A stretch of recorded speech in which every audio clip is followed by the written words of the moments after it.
Dear parents, grandparents, teachers, and caretakers, thank you for again and again coming back to this channel. If you're really blessed, I've never said this, if you're really blessed, please do share this with some of your friends. Maybe some of your friends are struggling with teenage issues. Maybe some of their friends are struggling with their own children. Many a times they would always pass my number to them and say, you can connect with George sir or connect with George uncle and he can help you out. These sessions can actually help you to help them. That's why we started this, intentionally discipling the next generation. We started something very new in this journey of discipleship. We talked about the primal wounds of the heart, the cynicism of the mind, and now we are talking about the paralysis of the will. We talked about how it comes about. What are its effects? These effects are two effects. One is a loss of courage, and two, a learned helplessness. What's a learned helplessness? I'll talk about that a little in a while. A loss of courage is a place where you don't have any confidence right now. There's no courage to move forward. Because of the paralysis of the will, there is no courage that I can pick up. I am not able to stand up. There are times when we fall, we are able to pick ourselves up and move forward. But here there are certain teenagers, there are young people who are so condemned by their own friends, by their own parents. I'm not talking about you all, I'm talking about other parents, okay, not you. Some parents and some teachers, there's a lot of condemnation that has come about. They've lost the courage. They've lost confidence. I always say when I talk to teenagers, and I just say, your convictions are very important, but along with convictions, you need to have the courage to follow your convictions. They lose courage. When they lose courage, the paralysis of the will is so strong. They're not able to overcome anymore. They're not able to move forward anymore. The second reason that I talked about the effect of the paralysis of the will is a learned helplessness. What does that mean? This is a phase where the teenager or the young person will reason. They will even reason their fallings. They will even put their fallings into a beautiful parcel, into a beautiful gift, and even start to glorify their own place of falling. I will not use the word glorify. They will actually reason their own fallings, and they would actually say, it's okay, what's a big deal about it? What's a big deal about it? Now, there are three things.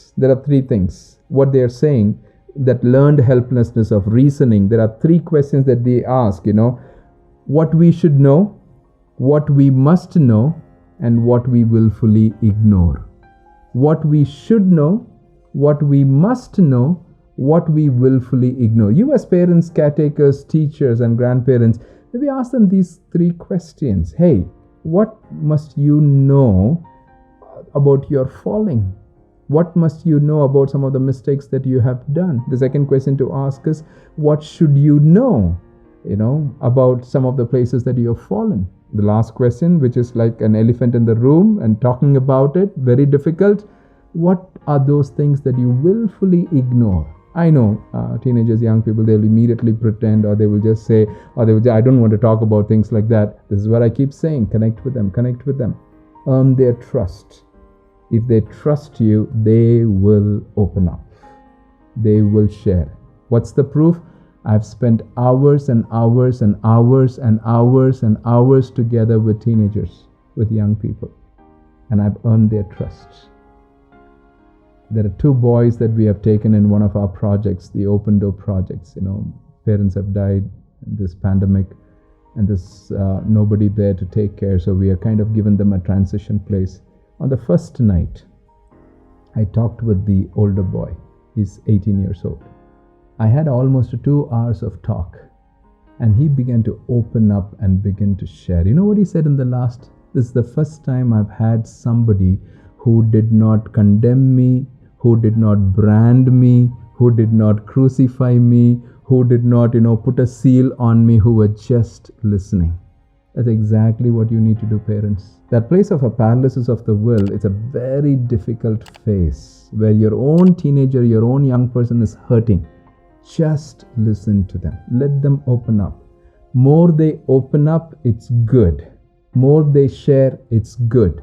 Again, we should not be stepping in to say, oh, yeah, really, I have certain principles. I'll quote you this verses. I've seen sometimes some of the teenagers send me a message. My mom is so good. She has a Bible verse for every occasion. And she shoots like a gun. What kind of a gun? A machine gun. Not just one verse, several verses. You know what's going to happen when we are going to do things like that? The teenager is going to back off. He's going to close himself down. The young person is going to close himself down. No, we want them to open up more rather than closing themselves down. That's where we can help them overcome the paralysis of the world. The next episode, we will talk about how we can help them actually to overcome the paralysis of the world. Thank you for being here. You're an amazing parent, caretaker, grandparent, and a teacher, and you're interested in the next generation, and that's why you're here. Thank you.